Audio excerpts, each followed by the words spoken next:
When it comes to product research and product development, and when it comes to growing your brand, you always want to be finding competitive edges, big problems, and things that you can do to differentiate yourself from the competition. I'm constantly teaching the WWAD framework, which stands for What Would Apple Do? Which means I'm constantly trying to innovate and invest more into my brand so I can charge what I want and not compete with the rest in terms of quantity or pieces. In this video, I'm gonna show you the most effective strategy that I've used in the past and I still use currently when it comes to product development. And before I do this, I want you to understand something that I think will help a lot of you guys out, especially if you're new to this business. You never want to stop innovating. I made a big mistake of getting my product like really dialed in, getting it to the first page, getting it to 100 sales a day, and then I literally just let it coast. You constantly want to be reevaluating the marketplace, reevaluating your competition, and ordering new competition's products when they become available, especially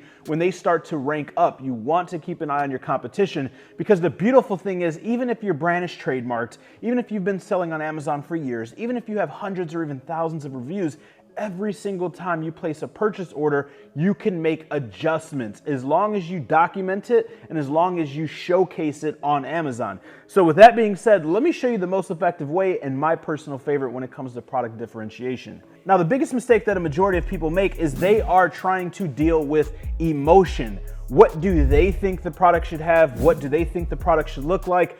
What function should the product have? What do they like? So on and so forth.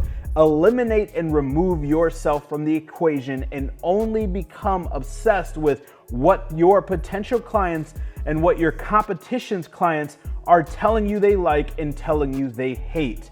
Okay, so the easiest way to do this, and we're gonna be using barbecue grill tool set for an example. I wanted something with a lot of reviews and a lot of volume so you could really see how effective this is we're gonna type in this search term or the main product right here, the main keyword, and to the left, we're gonna see customer reviews. Now, there's a few different ways that you can do this. You can write this stuff down, you can screenshot and put it into folders, you can create an Excel sheet, whatever works best for you. You are going to want to stay organized and you're going to want to have a chart or some type of system where you can see the 1 to 3 star reviews and you can see the 4 and 5 star reviews. And you're going to categorize keep or good in the 4 and 5 star category and fix or adjust or improve in the 1 to 3 star category. So if you can envision just a T-style chart, on one side good, the other side bad, we're gonna separate it by 4 and 5 stars good and 1 to 3 stars bad. Got it? Cool. So let's go ahead and start with the 4 stars and up.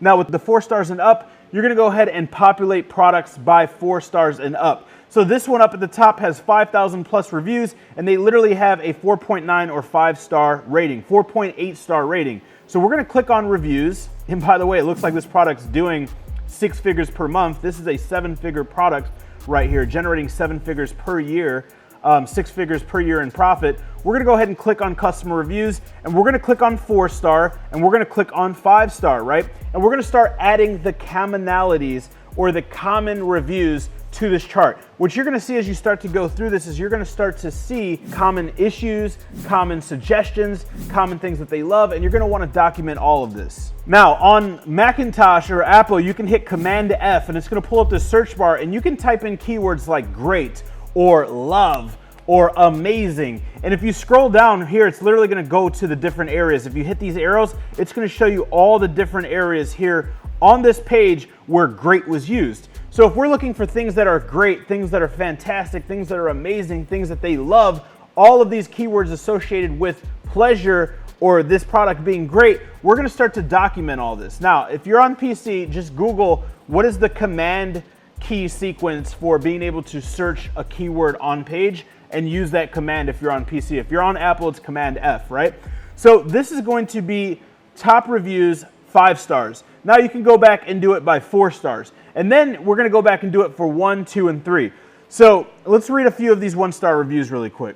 Okay, so one is gonna be the insulation material or poor quality in terms of the handles. Another one is they started rusting.